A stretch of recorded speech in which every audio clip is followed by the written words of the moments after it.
This is take number 677. 1045. Now, you think that this is just a table. It's not. It is an old wooden box. And I'll give you two guesses to what's inside. What is it? Is it video games? Is it candy? Is it new shoes? No. It's books. See, I know you would be wondering this the whole time, so now, congrats. We did it, we've accomplished this. Now for what we're actually here to talk about. At this point in your school careers, I'm gonna make a guess. I'm going to guess you've been taught a little bit about measuring systems. Now, everybody got so excited when I said measuring systems, because who doesn't love a good measuring system? Do you know what I mean? I'll explain. In Europe, there is a different standard measuring system called the metric system. You following? You know what I mean? The metric system. So there, people use things like grams, meters, and liters to measure distance, weight, and more. In the United States, we measure distance or height with inches, feet, miles, and we have to use things like tablespoons and teaspoons and ounces or other measurements. Now, are you following me? What I'm saying is there's two different systems and you have to use a lot of math to convert. It's like, how many kilometers are in a mile? Well, why couldn't we all just measure in miles or kilometers? Like, why do we have both? Why can't we just have one? It makes me have to do a lot of math. Anyway, while we have different measuring systems for like how much flour we put in a cake or how far it is to somebody's house, there's one standard of measurement that all people use whether they realize it or not, and that's called comparison. You've heard that word before, right? Comparison is just when we measure something about ourselves against something about someone else. We take this about ourselves and we measure it against that about someone else. You think that this pair of sneakers is awesome until you see that pair the kid in your group has. You think that this grade on your paper is pretty good until you hear about that grade that your best friend got. You think that this guy you're dating is pretty cute until you see that guy your teammate is dating. Do you see what I mean? Comparison is the way we measure this in our lives against that in someone else's life. And it affects more of our lives than I even realize, or you probably even realize. Now, here's the thing about comparison. It can lead us to believe things that just aren't true. Things about ourselves and about others. When we compare ourselves to others, we can start to believe their lives are better than ours in some way because they have so many followers on Instagram or made the game-winning shot or got to take that girl to the school dance, or they have more friends than we could ever even dream of having. Their lives are perfect. They have everything they could ever want, everything that we want. And because of that, we just assume that their lives are amazing, even though we may know that's not true because nobody's life is actually perfect. The comparison leaves us feeling like our this will never ever measure up to their that. And when this happens, for some of us, the comparison leads us to so much disappointment. We're disappointed that we don't have what they have. We wonder why they got to have the cool new house or the starting spot on the team or the happy family, and we think, why not me?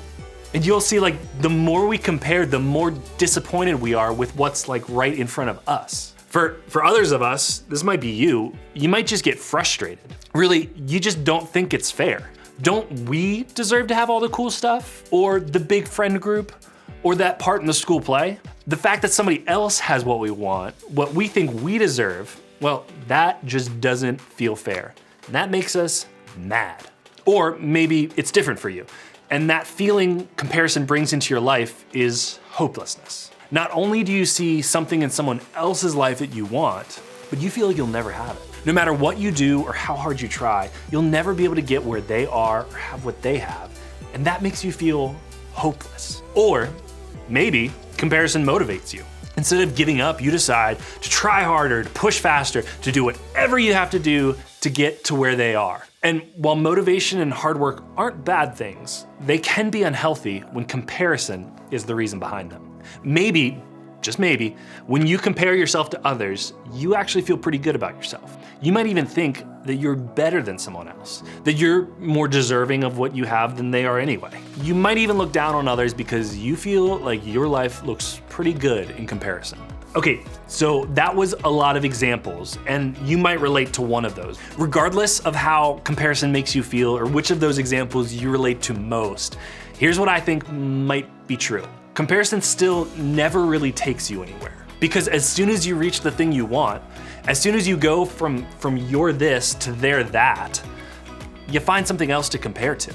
It's never enough. The cycle never ends, and you end up struggling with those same feelings of disappointment, frustration, hopelessness, and more all over again. Now, I don't know about you, but I bet there has to be a better way. And lucky for us, I think there is. A way that kind of doesn't leave us stuck in the cycle of comparison, and it can be found in the Bible. The letter we're gonna look at today was written by a guy named Paul. Paul was a leader in the spread of the Christian faith, and he often wrote letters to encourage believers in churches in different areas. In the letter that we're gonna look at today, Paul addressed issues born out of comparison to a group of church members in a city called Corinth. Here's what he said. "Oh, don't worry, we wouldn't dare say that we are as wonderful as these other men who tell you how important they are. But they are only comparing themselves with each other, using themselves as the standard of measurement. How ignorant." So even though Paul was specifically talking about some false teachers who were bragging about their spirituality, the same truth applies to me and to you today. Basically, Paul was saying, listen, comparing yourself to other people stinks. It's not smart, it's not wise, it's not helpful. So let's not do that, okay? I think probably what Paul wanted us to know was that when we compare ourselves to each other, we're using the wrong measurement. When we hold up our real life to somebody else's life on social media, when we compare the way our family looks to the way another family looks, when we look at what we have in comparison to what somebody else has, we always seem to end up on the losing end. And that's because we're looking in the wrong place. And I know this is true not only because of the way comparison makes us feel, but because of something else Paul said in this very same letter. Let me show you. When people commend or compliment and praise themselves, it doesn't count for much. The important thing is for the Lord to commend them. So it's saying that it's not about how we measure up in comparison to other people. It's not about how our this stands in comparison to their that. As Paul said, that doesn't really count for much. But what does count is this, and that's how God sees us. That's our standard. That's the place we can look to see how we measure up. And the good news is this, God doesn't compare you to others. How do I know that? Because of Jesus. We can look at the way Jesus treated people while he was here on earth as proof of how God sees me and you today. Jesus didn't rank people around him from best to worst. He didn't compare one single person to his own perfection. Instead, he turned the whole system upside down, basing the way he sees all people on one thing, only one thing, God's love. God isn't using the people around you as some sort of measuring stick to determine your worth or your value. Instead, he is simply looking at you through his eyes. He's seeing your life through his love. And that's a place you will always measure up.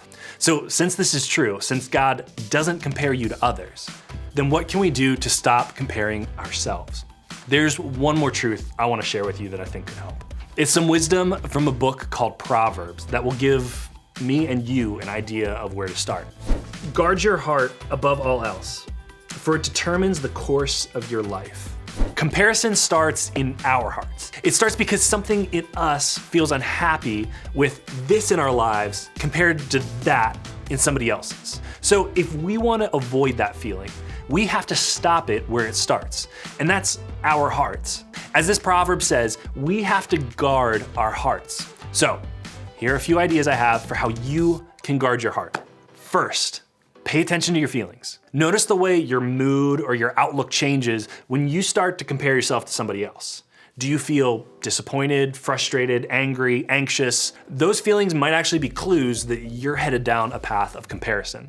They're a signal that you need to guard your heart. Another thing you can do is you can find out what's fueling it. What are you looking at, thinking about, or doing when you start to feel those things? What's fueling your negative feelings of comparison? Is it a post on social media, a TV show that you're watching, a circumstance in your life that you wish was just different?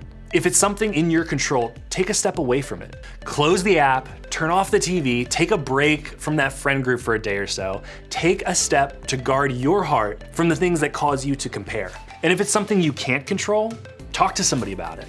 Maybe you're unhappy with something about your home life, or you have a friend you're jealous of, or you wish you had gotten the top spot on your team. Things like that can cause you to compare. Your group leader is a great person to help you identify steps you can take to change and guard your heart in those areas. And the last thing is celebrate what you do have. Instead of filling your heart with comparison, fill it with the acknowledgement of the things that you do have, the things that you're thankful for, the things that you like about yourself and your life. See, like the way God sees you is the best place to start. Make a list of the ways He sees you. Send an encouraging text to someone you appreciate, or write down all the things you're grateful for in your own life. When you're tempted to compare, fill that space in your heart with gratitude. Fill it with something that reminds you of the truth that God doesn't compare you to others. If you're still thinking you're the only one struggling with comparing yourself to others, that's not true. Every single one of us, me too, struggles with comparing ourselves in different situations and different areas of our lives. The good thing is, we don't have to struggle alone. One of the reasons we have groups is to give you a place to talk about these things and become more aware of them. So, one more question for you. As you go to your group today, I want you to think about this.